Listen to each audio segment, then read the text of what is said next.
All right, so we have a latest episode of Inside Out. Who are you, sir? My name's Bart Elia, Uh-huh. and I work for Epicor. Epicor. What do you guys do? Mid-market ERP. We do some retail as well now since we... ERP, could you explain that? Enterprise Resource Planning.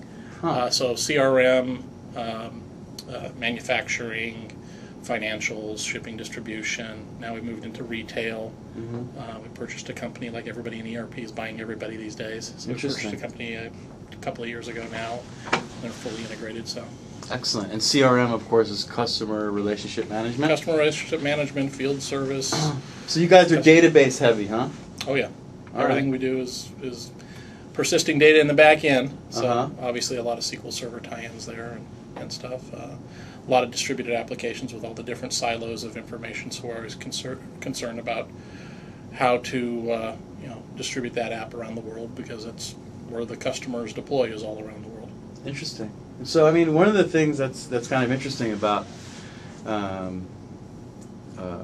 company that provides software for multiple domains, Yeah. is what you guys do. Absolutely. You have to have some sort of an intimate, at least an intellectual level, relationship with your domain experts, the companies you're writing software for, right? You have to understand what they need. And also you get some feedback of that within your own company as well.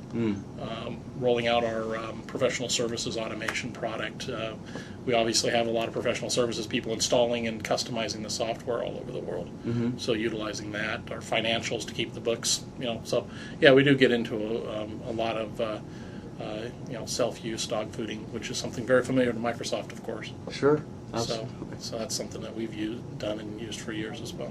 Cool. Now, what's your platform like? I mean, you mentioned SQL on the back end. I mean, what else are you guys doing? Oh, lots of products. I mean, this is ERP, so ERP has been all about consolidation and purchasing and buying each other and integrating over the last 5 years here. You guys went through it with Dynamics, and all the different parts of that. Sure. So a lot of what we've been doing is absorbing and borrowing the best from each and integrating and building a common platform. About 8 years ago, we took a bet on this little thing that might play out called .NET. And Sure. So we've been moving. I've heard of that. Yeah, so we've been playing with .NET for a long time. We had 3 different projects going on Beta 1 that were writing production code, so we made a major bet on .NET. Interesting. Now, may I ask, historically, why? Why did we? Yeah, why? What I talked about a minute ago about the distributed nature of things. We talked about services 7 years ago. So it was important to us to start getting off the client-server domain and start thinking about how we can deal with the integration stories that are problems to everybody. So we went through and started figuring out what's the best way to do things. We needed reach, we needed rich. Along comes OBA, which is the latest thing we've been getting into over the last couple of years. So interesting. Could you talk a little bit about OBA? I'm not super familiar with it. Of Office, course, I've done a yeah. Channel 9 interview on it, but that doesn't mean you know anything. I know a little bit about it. Yeah, the first time I really started getting trying to excite the company about this was kickoff of Office 2003. And starting to see some of the XML stuff coming, because we're big into XML and understand the need for the declarative nature and description of data and all. And the XML support, it started to appear in 2003 and really appeared in 2007, especially with the new file format stuff. That combined with the Visual Studio tools for Office that finally came along a couple of years ago. And now we could go ahead and start taking some of the assets that we have as far as our knowledge of our data entities and our business entities and their interrelationships and the actions you can perform on those, pulling those offline into an Office document so you can do cool things within Outlook when you're doing desktop management type things. So salesperson managing their calls, their contacts, address information, simple stuff like that. Absolutely. You can do all that stuff in Outlook and push a button and recognize that, or push a button and send some information to the back-end system so they can do their, log their calls and their call notes about visiting a customer right within Outlook and have it sync up to the back-end system. Nice. relate things. I mean, you'd be on an email that came in from a certain customer, and either look at in relationship to, is this customer have a problem with their invoices or support calls, or background information on them, and drill around between those different things. Also, you can go ahead and, like I said, from that email, log that email directly into a call. Okay. So those kinds of things. Excel. What do you do in Excel? All the different analytics and data mining and all those kinds of things. You've had some of those kinds of things you can do right now when you get data connections from the web, from a database, things like that. But that's not exactly the easiest interface to deal with, and you get into security issues, and is the data correctly described, and is the security correct on it, and all those kinds of things. So we have that plumbed in through our security layers and our business entities that we described from our data aggregation. And so now you get basically the techie, that's a bunch of techie garbage, That's but basically good techie garbage. So we're a techie site. That's well, fine. I mean, so you get all those nice security features and all that stuff, but it makes for a very easy experience, either as an analyst going ahead and establishing a template, whether it be Word or Excel, or you get an end user experience that's really simple, which is just import. The one option, like the demo we were showing here at the platform system review, was import resource plan. And it would give you an overcapacity plan for a particular set of machinery, and it's 1-2 clicks for the user to go ahead and do a little bit of KPI. To build the template wasn't much harder. You just pick and choose which entities you want to pull offline, any relationships you want to pull offline, and it fills in the blanks using the custom XML custom XML parts within the Office docs, and so we do some cool little things there. Excellent. So this is exploiting Office 2007.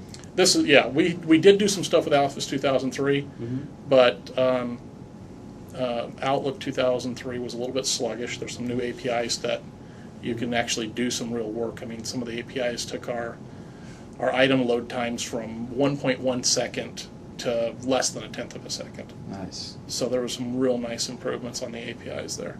Good. So that, and just the new content controls within Word made that a really nice experience for users.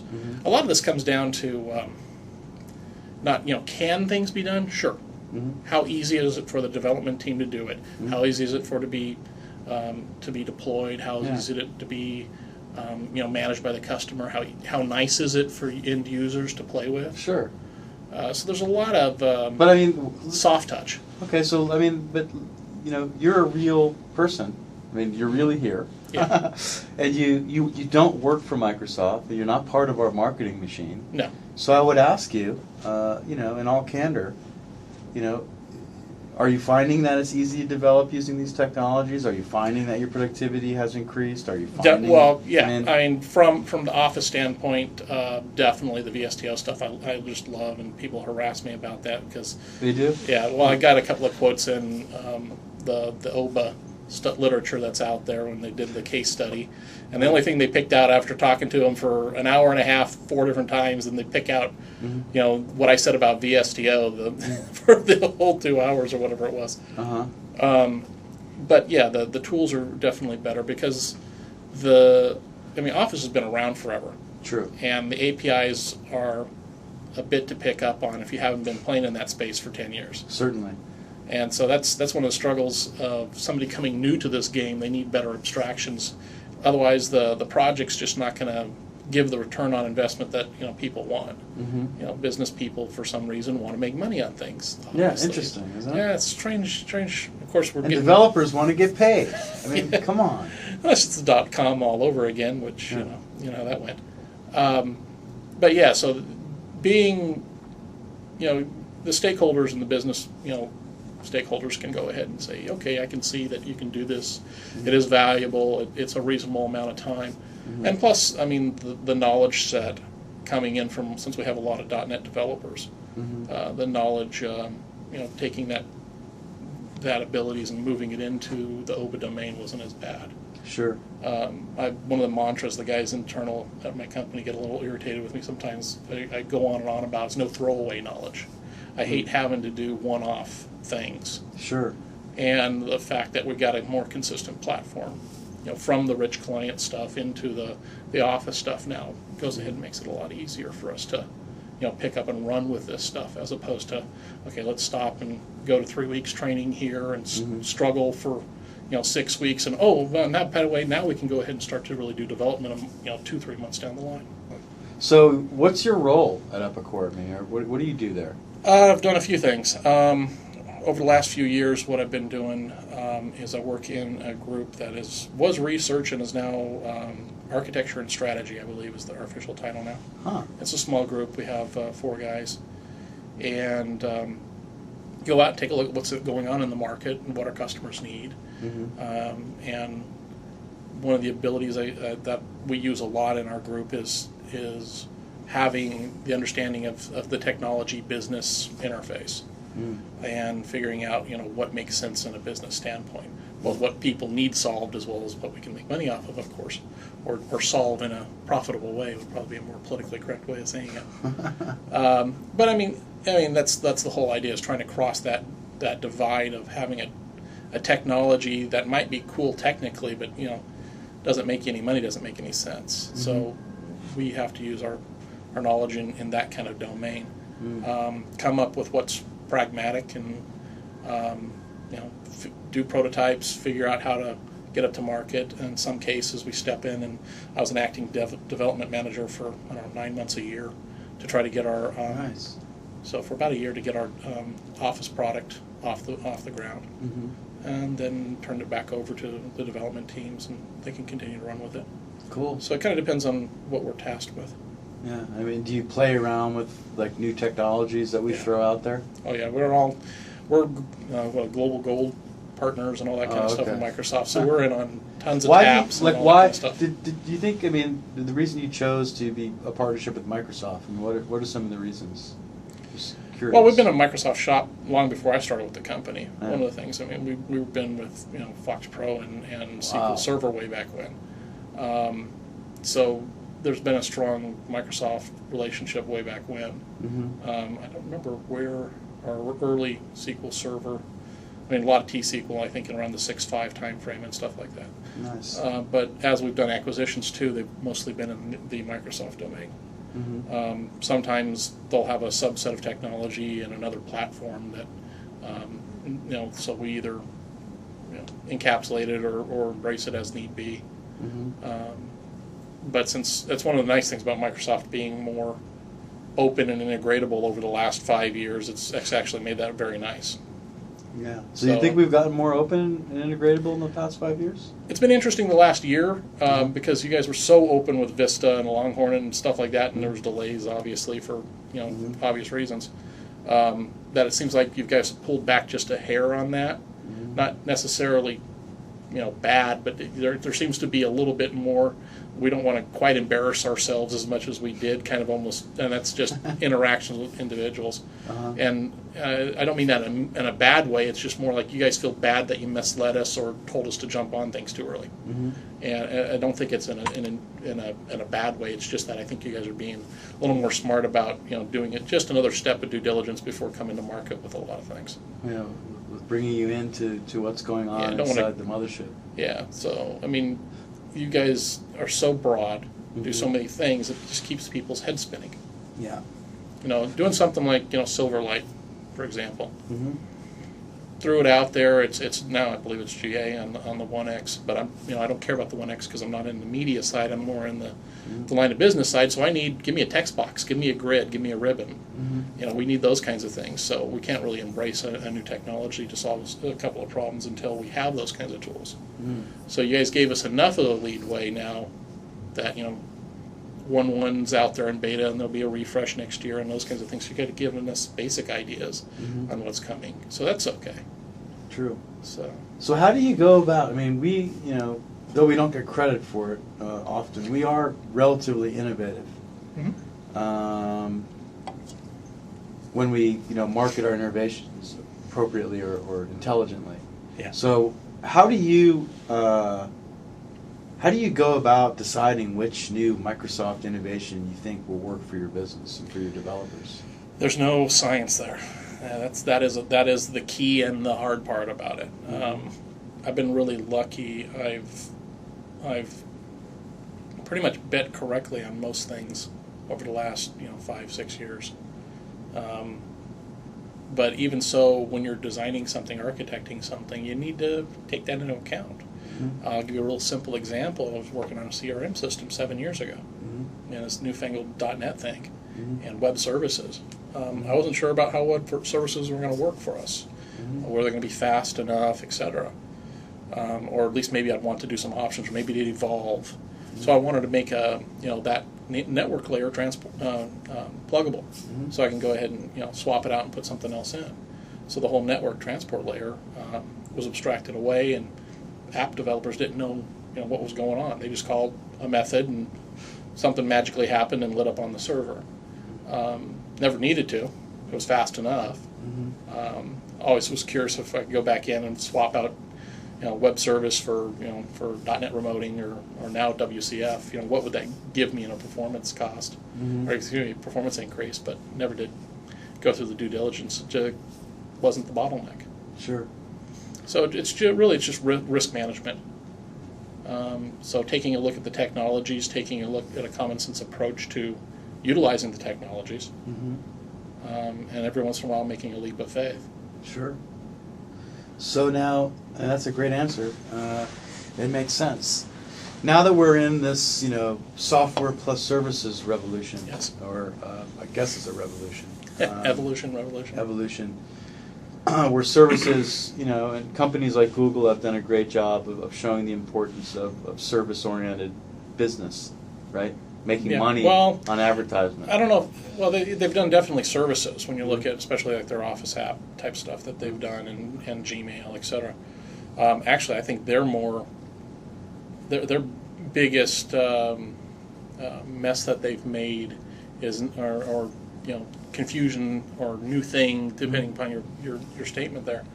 What they've done that's more disruptive, it's a term I should have been disruptive, that famous term, is probably just their revenue model and the ad model over licensing or subscription or transaction based. I think that's more the disruptive thing that they brought to the market. I think services you can look to. I mean, Google's not to be diminished, but I mean, I look to Amazon, I look to Salesforce.com. Good point. And those are more Amazon and their storage engine and app development environment and stuff like that they have that you can sign up for and grab. I mean, those are really, to me, big services. There's lots of little startup companies doing hosted development sites that it's blown my. And then of course we have like Windows Live and the stuff that they're doing over there that we aren't quite sure what it is yet.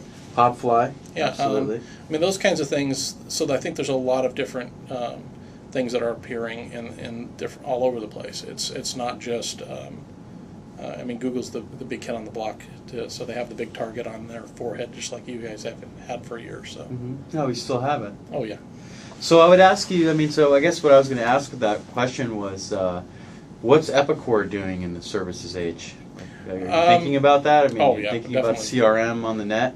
Well, I can't talk to everything. Of course not. Because but what you can talk to? What I can talk to is obviously something we're looking at. Yeah. One of the things that you look at in the service space is what role do you want to play? Do you want to be playing a vendor that supplies the services or supplies the platform, supplies the data center? I look at Salesforce.com, and I'm a bit prejudiced because we compete against them, so I look at their functionality. It's okay. There's nothing bad or great about it to me. It's just okay. But they have a beautiful data center. I mean, they have, 250, 350 millisecond data center. And that is incredible. I mean, you guys are going through that pain right now of building out data centers and dropping a couple of billion to build data centers all over the world. To me, that's the value that a Salesforce.com brings to market.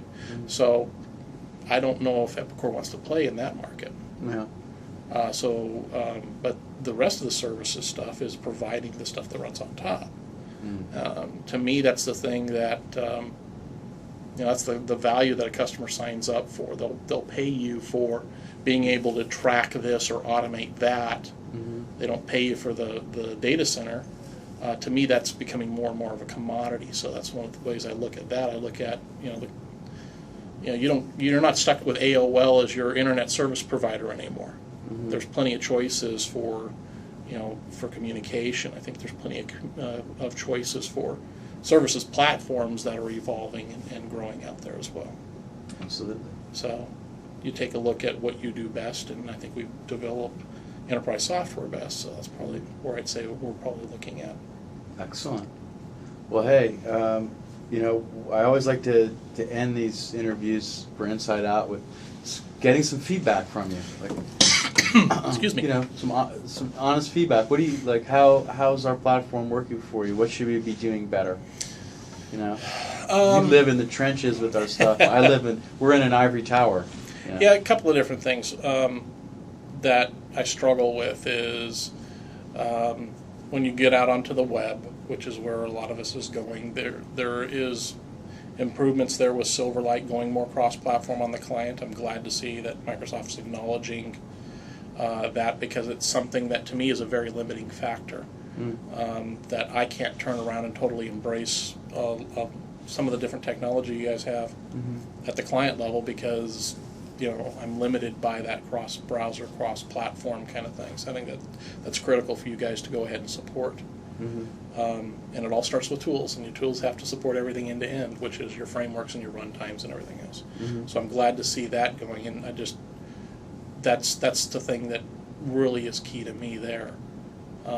It's a good start, and now it's we need a couple of projects under our belt to flush out the details of the type of support you have or not. ASP.NET, for example, when we looked at that, was rather limiting in certain areas. Especially at the one. I mean, we started out at 1.0, so we went out and had to build our own DHTML stack from raw JavaScript, which was kind of painful. Yeah. But a very, very effective platform when we were done.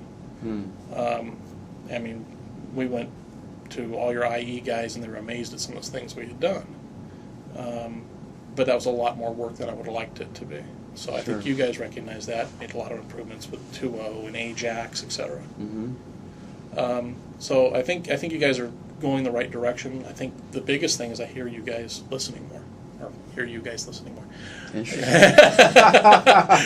That was a classic. That's a good one. I hear you guys listening more. Yeah. And that's really, to me, the big difference. I see APIs and things you're delivering that are all pluggable now. You guys think about customization and pluggability in a lot more places than ever before, which is wonderful for us, because we have a whole chain of plugging in at different levels that we have to deal with, because we plug into your stuff, then VARs or professional services plug into what we deliver, and then customers might need to tweak that as well. So we have this whole daisy chain of changes that could potentially pop in, and so that can be at almost any level. Sure. And so that becomes very challenging, especially when you matrix that across the versioning problems of trying to deal with those kinds of things. But the fact that you guys give us some hooks in the first place is a start. Excellent. So yeah, it's fun. It's definitely entertaining. Great. Well, hey, it sounds like you guys do some great stuff, and I appreciate you taking the time to talk to me and Channel 9 and Microsoft. And good luck. Thank you. And keep the feedback coming. I'm definitely annoying that way. All right. Excellent. Take care. Thanks.